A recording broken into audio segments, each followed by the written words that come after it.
Hi dear viewer, this is Makumba Gerard Obedi Math. Here we are going to share something about mutually exclusive events. Before we go in for it, please, if you are new, consider subscribing, hitting the notification bell, such that we can be receiving videos whenever we upload them every day. So let us get started and see you there. Mutually exclusive events. Two events, A and B, are said to be mutually exclusive if A or B can happen but not both. So from this statement here, this means that if A or B can happen but not both, it means that there is no common point, there is no common member that is associated by two sets A and B. That means that a set A intersection B is going to be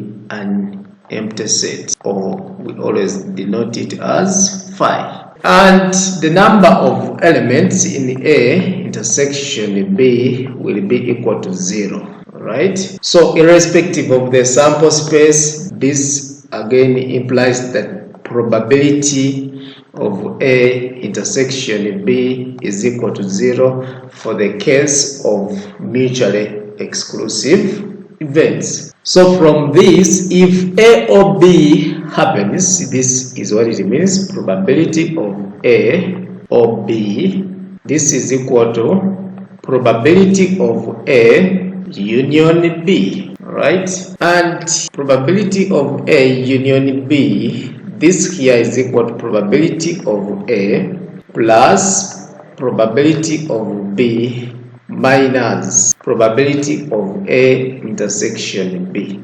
But for the case of mutually exclusive events, probability of A intersection B is going to be 0, such that we remain with probability of A union B being equal to probability of A plus probability of B. So for mutually exclusive events, this is very important. So when you happen to relate these two sets, so we shall have these A and B being disjoint sets, because disjoint sets do not have any member in common. So if this is A, this is B. So for this case, the intersection of A and B is an empty set. Consequently, the number of members in A intersection B being 0, and for that reason, probability also comes to 0, whatever the sample space here. Okay. Now we can as well use the contingency table to come up with more other formulas which are very useful under here.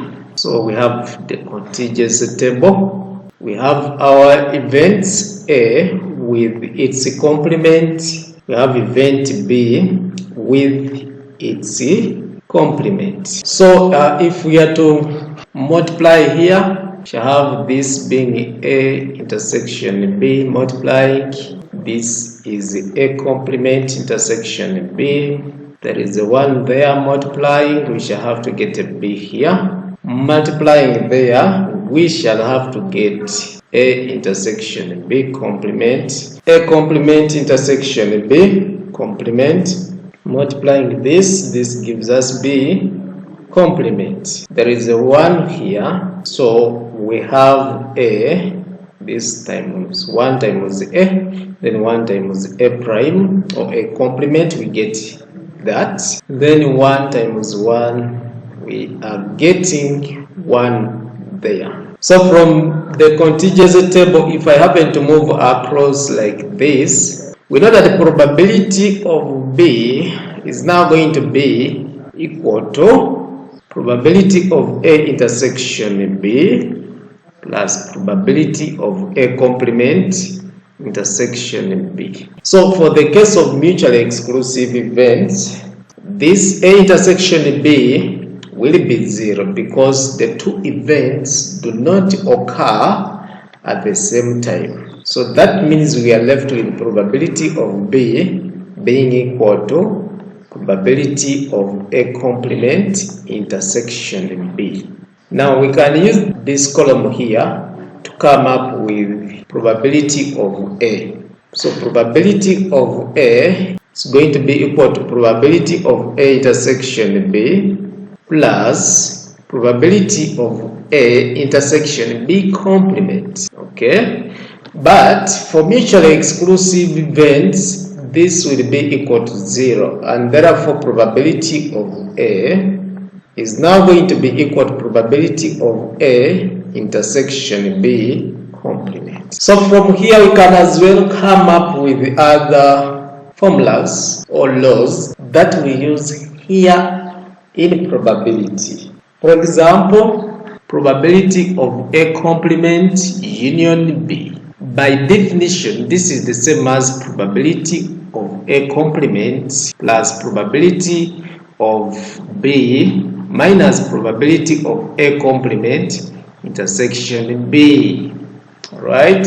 Now from the contingency table, we can be able to get probability of A complement intersection B.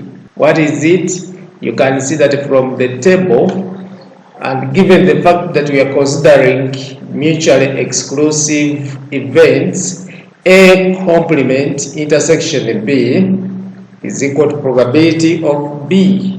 So I'm going to replace this part here with probability of B. So I will have probability of A complement union B giving us probability of A complement plus probability of B minus, instead of having probability of A complement intersection B, I'm going to plug in probability of B. So we shall have here probability of B.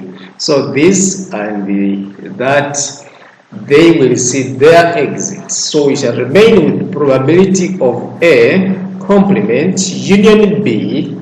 This here is equal to probability of A complement. That's one of another formula that is going to be very crucial, very vital in as far as probabilities are concerned. Let me put them in the box to show that they are very important.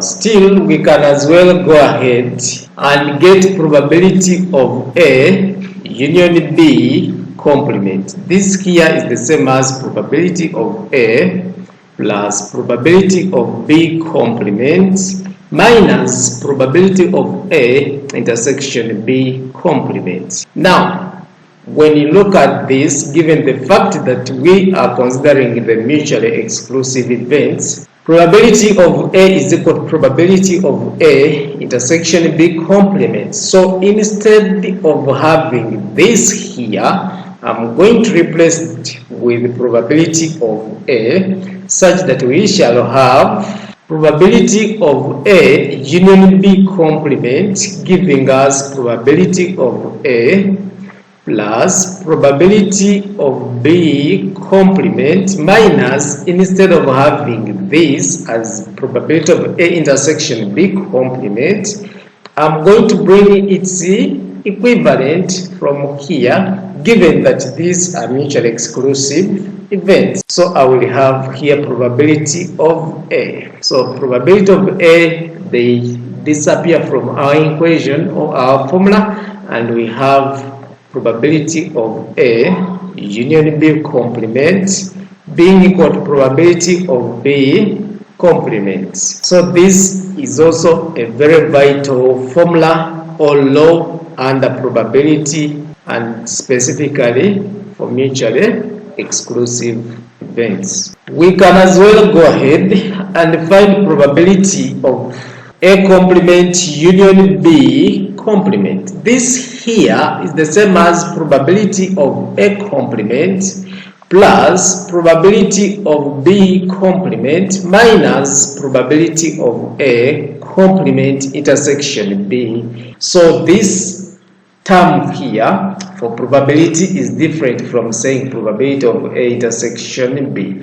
They are different, so do not cancel out. Now from our contingency table here, we can replace something for probability of A complement intersection B complement. So from this table here, that replacement can be done in two ways. We can take this path or we can take this path. The option or the possibility is ours. So I'm going to take the one that moves down. So my dear viewer, you will try this also, that probability of A complement is equal to probability of A complement intersection B plus probability of A complement intersection B complement. But my dear viewer, when you check on this, probability of, when you check here, probability of A complement intersection B is equal to probability of B. So I'm going to replace this with the probability of B here. Why? These are mutually exclusive events. So we shall have probability of A complement being equal to probability of B, because this is what is here, plus probability of A complement intersection B complement. So next I'm going to make probability of A complement intersection B complement the subject, and we shall have probability of A complement minus probability of B, giving us probability of A complement intersection B complement. So we substitute this in here, and we shall now have probability of A complement union B complement, this as being equal to probability of A complement plus probability of B complement minus, instead of having this, I'm going to plant there this. Remember where I got it? So I'm going to have here probability of A complement minus probability of B. So this here is equal to, we can see that when you open here the brackets, we shall have probability of A complement plus probability of B complement minus probability of A complement plus probability of B. So probability of A complement, those will go away, and we shall remain with probability of A complement union B complement.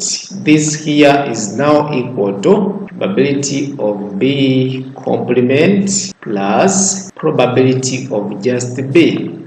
But from still the contingency table, we know that probability from here, let's go to the contingency table. Probability of B plus probability of B complement should be giving us 1. Okay, so probability of B plus probability of B complement should give us 1. This clearly now implies that probability of A complement union B complement is equal to 1. This, which we are looking at, are mutually exclusive events. Let's have a guiding question. So my dear viewer, prepare your calculator. Mine is here, and we are going to start. A and B are mutually exclusive events such that probability of A union B is equal to 0.8. Probability of A is equal to 0.4. They need us to find probability of B. So let us get started. So we have from here, I've been given that probability of A union B, this is 0.8. By definition, probability of A union B is equal to probability of A plus probability of B minus probability of A intersection B. But because we are dealing with mutually exclusive events, alright, probability of A intersection B will be 0. So we shall be remaining with probability of A union B being equal to probability of A plus probability of B. So this here is 0.8 being equal to probability of A 0.4 plus probability of B. So when we press on our calculator, this 0.4 coming to this side, probability of B is going to be 0.8 minus 0.4, which gives us 0.4. This here is the probability of B. So that one is done. The idea here is A intersection B is equal to 0 for mutually exclusive events. Next, we need to get probability of A complement intersection B. So from here, from our contingency table, and we are looking at mutually exclusive events. From the contingency table for mutually exclusive events, we need to find A complement intersection B. Alright, so we can see from here, for mutually exclusive events, this goes to 0 and we remain with probability of A complement intersection B, giving us probability of B from our contingency table there. So this here is the same as probability of B, and therefore probability of A complement intersection B is equal to 0.4 also. Problem number 3, probability of A intersection B complement. This is equal to probability of A. But what is probability of A? The question gave it to us that probability of A is equal to 0.4. So right here, this means that probability of A intersection B complement is equal to 0.4. Next, we need to find probability of A complement intersection B complement. So from our contingency table, probability of A complement, this here is equal to probability of A complement intersection B plus probability of A complement intersection B complement. So if we are to make probability of A complement intersection B complement the subject, we are going to get probability of A complement minus probability of A complement intersection B. But what is the probability of A complement? So if we have probability of A, then probability of A complement can be got as well. We know that from this contingency table, probability of A plus probability of A complement should give us 1. This is the induction law of probability, meaning we are going to replace this if probability of A plus probability of A complement gives us 1, making the probability of A complement the subject. We are going to have 1 minus probability of A minus probability of A complement intersection B. So this here is the same as 1 minus probability of A was 0.4 minus probability of A complement intersection B, and it is right here, so that is 0.4. So when you check on the bracket here, 1 minus 0.4, we shall get 0.6 minus 0.4, and the answer here becomes 0.2. So probability of A complement intersection B complement is equal to 0.2. Right. So we are going to the last part, that is probability of A complement union B complement. Now, my dear viewer, remember that we are dealing with mutually exclusive events, meaning that probability of A complement, union B complement is always equal to 1. Okay, so if you can rewind the video, you'll know how this came about. Irrespective of these events, we shall always end up with a 1. So from there, we have that probability of A complement union B complement is equal to 1. So the answer for this is 0.4, 0.4, 0.4, 0.2, 1. We have come to the end of the solution of this question here. And before we end, we always end up with 1 or 2 questions. This time it's 1. So my dear viewer, our tryout question is right here. In the case of any questions, please feel free to put them in the comment section and I will follow you up and you will receive the necessary help. So I thank you very much for being part of my audience, and from us, Edimath, we say God bless you.